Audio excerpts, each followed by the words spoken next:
പരമകാരുണ്യവാനും കരുണാനിധിയുമായ അള്ളാഹുവിൻ്റെ നാമത്തിൽ. അള്ളാഹു ബ്രഹ്മാണ്ഡ പരിപാലകനായ അവൻ നിത്യജീവത്തായ അസ്തിത്വമാകുന്നു. അവനല്ലാതെ ദൈവമില്ല. അവനെ മയക്കമോ സുഷുപ്തിയോ ബാധിക്കുകയില്ല. വാനഭുവനങ്ങളിലുള്ളതെല്ലാം അവൻ്റേതാകുന്നു.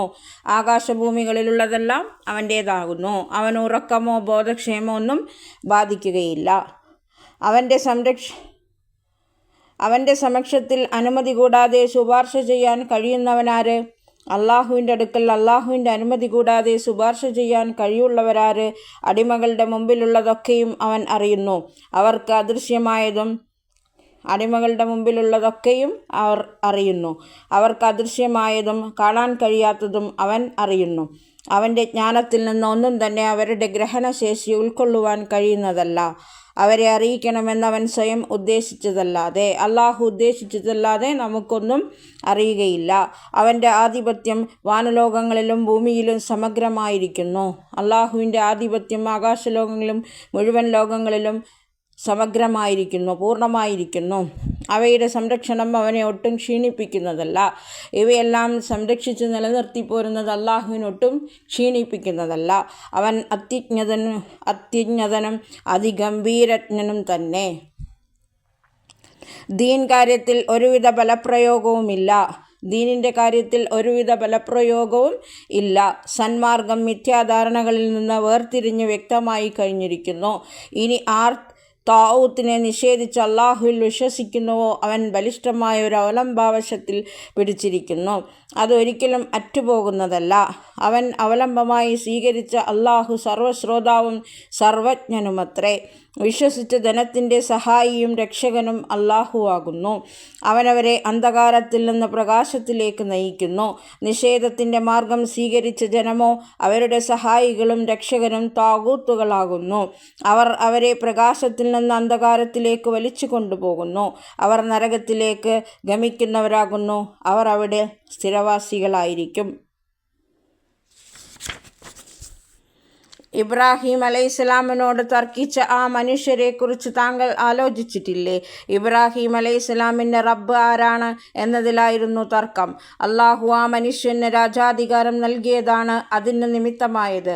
ഇബ്രാഹിം അലൈഹിസ്സലാം പറഞ്ഞു, ജീവിതവും മൃത്യുവും മരണവും ആരുടെ അധികാരത്തിലാണോ അവനാകുന്നു എൻ്റെ റബ്ബ്. അയാൾ പറഞ്ഞു, ജീവിപ്പിക്കാനും മരിപ്പിക്കാനും എനിക്ക് അധികാരമുണ്ട്.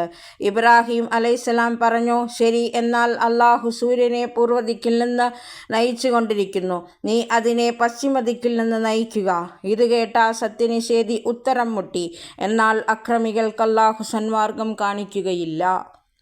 അല്ലെങ്കിൽ പിന്നെ ഉദാഹരണമായി, മേൽപ്പുരകളോടെ തകർന്നു കിടന്ന ഒരു ഗ്രാമത്തിലൂടെ സഞ്ചരിക്കാനിടയായ ആ മനുഷ്യനെ നോക്കുക. അയാൾ പറഞ്ഞു, നശിച്ചു കഴിഞ്ഞ ഈ ജനപദത്തെ അള്ളാഹു ഇനിയും എങ്ങനെ ജീവിപ്പിക്കാൻ? അക്ഷണം അള്ളാഹു അയാളുടെ ജീവൻ എടുക്കുകയും അയാളെ 100 വർഷം ശവമായി കിടത്തുകയും ചെയ്തു. പിന്നീട് അയാളെ ഉയർത്തെഴുന്നേൽപ്പിച്ചുകൊണ്ട് അവൻ ചോദിച്ചു, പറയൂ, നീ എത്ര കാലം കഴിച്ചുകൂട്ടി? അയാൾ പറഞ്ഞു, 1 നാൾ, അല്ലെങ്കിൽ ഏതാനും നാഴികകൾ, നിമിഷങ്ങൾ കഴിഞ്ഞിരിക്കും. അവൻ പറഞ്ഞു, അല്ല, ഈ അവസ്ഥയിൽ നീ 100 വർഷം പിന്നിട്ടിരിക്കുന്നു. നിന്റെ അന്നപാനീയങ്ങൾ നോക്കുക, അതൊട്ടും വ്യത്യാസപ്പെട്ടിട്ടില്ല. മറുവശത്ത് നിന്റെ കഴുതയെയും ഒന്ന് നോക്കുക, അതേ, അതിൻ്റെ അസ്ഥികൂടം പോലും ദ്രവിച്ചിരിക്കുന്നു. നിന്നെ ജനങ്ങൾക്ക് ഒരടയാളമായി കൊണ്ടെന്നത്രേ ഞാൻ ഇவ்விதം ചെയ്തത്. പിന്നെ ആ ജീർണാസ്ഥികളെ നാം പുനർഘടിപ്പിക്കുകയും എന്നിട്ട് മാംസം പൊതിയുകയും ചെയ്യുന്നത് എങ്ങനെയെന്ന് നോക്കുക. ഇങ്ങനെ യാഥാർത്ഥ്യം തനിക്ക് മുമ്പിൽ പൂർണ്ണമായി പ്രകടിതമായപ്പോൾ അയാൾ പറഞ്ഞു, അള്ളാഹു എല്ലാറ്റിനും കഴിവുള്ളവനാണെന്ന് ഞാൻ അറിയുന്നു. ഒരു സംഭവം കൂടി മുന്നിൽ വയ്ക്കാം. ഒരിക്കൽ ഇബ്രാഹിം നബി അലൈഹിസ്സലാം പറഞ്ഞു, എൻ്റെ നാഥാ, മരിച്ചവരെ നീ ജീവിപ്പിക്കുന്നത് എങ്ങനെ എന്ന് എനിക്ക് കാണിച്ചു തരിക. അവൻ അരുളി, താങ്കൾ വിശ്വസിച്ചിട്ടില്ലയോ? അദ്ദേഹം ബോധിപ്പിച്ചു, തീർച്ചയായും വിശ്വസിച്ചിരിക്കുന്നു, എങ്കിലും എനിക്ക് മനസ്സമാധാനം ആവശ്യമാകുന്നു. അവൻ അരുളി, ശരി, എങ്കിൽ 4 പറവകളെ പിടിച്ച് അവയെ താങ്കളോട് ഇണക്കുക. പിന്നെ അവയുടെ ഓരോ ഖണ്ഡം ഓരോ മലകളിൽ വയ്ക്കുക. എന്നിട്ട് അവയെ വിളിച്ചു നോക്കുക. അവ താങ്കളിലേക്ക് ഓടി വരുന്നതായിരിക്കും. താങ്കൾ അറിഞ്ഞിരിക്കുക, അള്ളാഹു പരമമായ അധികാരമുള്ളവനും യുക്തിജ്ഞനുമാകുന്നു. ദൈവിക സരണിയിൽ തങ്ങളുടെ സമ്പത്ത് വ്യയം ചെയ്യുന്നവരുണ്ടല്ലോ, ദൈവമാർഗത്തിൽ തങ്ങളുടെ സമ്പത്ത് ചെലവഴിക്കുന്നവരുണ്ടല്ലോ. അവരുടെ ധനവ്യയത്തെ, സമ്പത്ത് ചെലവഴിക്കുന്ന ആ കാര്യത്തെ ഇപ്രകാരം ഉപമിക്കാവുന്നതാണ്. ഒരു ധാന്യമണി വിതച്ചു, അത് 7 കതിരുകളിട്ടു, ഓരോ കതിരിലും 100 മണികൾ. അള്ളാഹു അവനിച്ഛിക്കുന്നവരുടെ കർമ്മത്തെ ഇவ்விதം പെരുക്കിക്കൊടുക്കുന്നു. വിശാല ഹസ്തനും അഭിജ്ഞനുമല്ലോ അള്ളാഹു. ദൈവിക സരണയിൽ ധനം ചെലവഴിക്കുകയും അത് എടുത്തു പറയുകയോ ശല്യപ്പെടുത്തുകയോ ചെയ്യാതിരിക്കുകയും ചെയ്തവരാരോ, അവരുടെ പ്രതിഫലം അവരുടെ നാദങ്കലുണ്ട്. അവർ ഈ ഒരു വിധത്തിലും ഭയക്കാനോ ദുഃഖിക്കാനോ സംഗതിയാകുന്നതല്ല.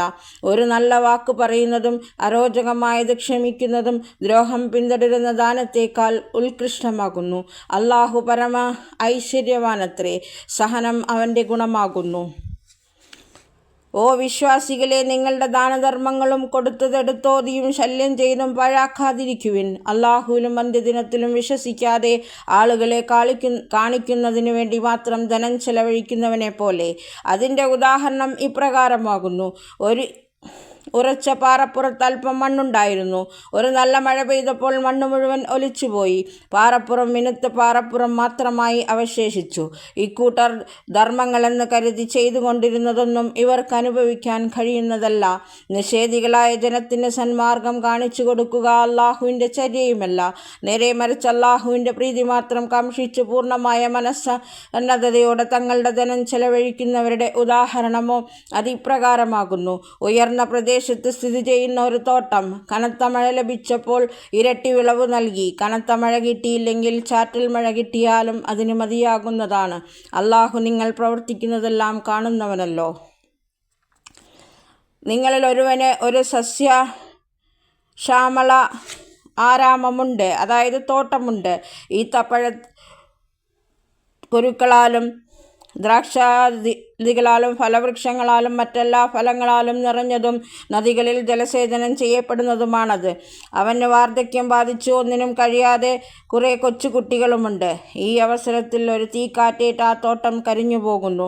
ഇത് നിങ്ങൾ ആരെങ്കിലും ഇഷ്ടപ്പെടുമോ? അള്ളാഹു ഇவ்விதം നിങ്ങൾക്ക് ദൃഷ്ടാന്തങ്ങൾ വിവരിച്ചു തരികയാകുന്നു. നിങ്ങൾ ചിന്തിച്ചെങ്കിലോ. Please subscribe my channel. Thank you for watching.